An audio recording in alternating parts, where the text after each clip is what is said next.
यो ध्रुवाणी परित्यज्य अध्रुवम परिसेवते ध्रुवाणी तस्य नश्यन्ति अध्रुवम नष्टमेव च।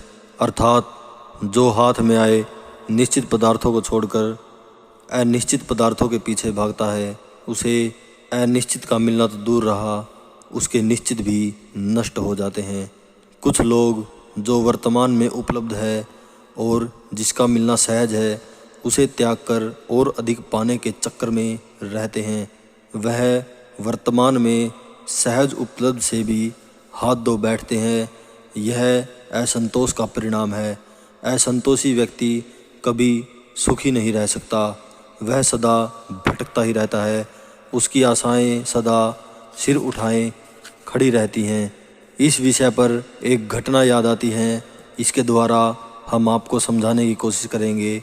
एक व्यक्ति को राह चलते एक पोटली मिली जिसमें धन था। वह उसे उठाना ही चाहता था कि उसकी दृष्टि कुछ दूर पड़ी एक बड़ी पोटली पर पड़ी।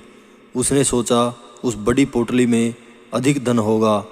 उसने छोटी पोटली को वहीं छोड़ दिया और बड़ी पोटली की तरफ लपका। पीछे एक राहगीर और आ रहा था। छोटी पोटली उसने उठा ली। पहले राहगीर ने देखा और मन ही मन खुश हुआ और साथ ही उसने उस दूसरे राहगीर को मूर्ख की संज्ञा भी दी। खुश इसलिए हुआ कि उस दूसरे राहगीर की दृष्टि बड़ी पोटली पर नहीं पड़ी, अन्यथा बड़ी पोटली का धन भी बंटवाना पड़ता। उसे मूर्ख इसलिए कहा कि उसने मात्र छोटी सी पोटली पर ही संतोष कर लिया और उसे ही उठाकर चलता बना, जबकि अपनी दृष्टि में वह समझदार था कि उसने और अधिक पाने के चक्कर में इधर उधर दृष्टि नहीं दौड़ाई। जो कुछ मिला संतोषपूर्वक अपने पास रख लिया। खैर, पहला राहगीर बड़ी पोटली के पास पहुंचा और उसने उसे उठा लिया। ज्यों ही खोल कर देखा तो माथा पीट कर रोने लगा। उस बड़ी पोटली में गुद्दड़ और घास फूस भरा था। वह ठगा सा रह गया और उस राहगीर को देखता रहा जो छोटी पोटली लिए अपनी मस्ती में चल रहा था। ऐसा ही करते हैं कुछ लोग, और ऐसे ही अनिश्चित मत असंतोषी लोगों को चेताने के लिए आचार्य चाणक्य ने उक्त श्लोक में कहा है।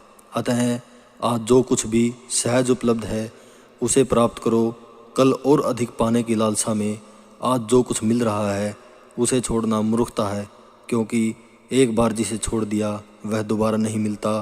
कोई और ही उसे ले जाता है और हम देखते ही रह जाते हैं, कुछ कर नहीं पाते और पूरी उम्र पछताना ही पड़ता है। पछताना ही पड़ता है। पछताना ही पड़ता है।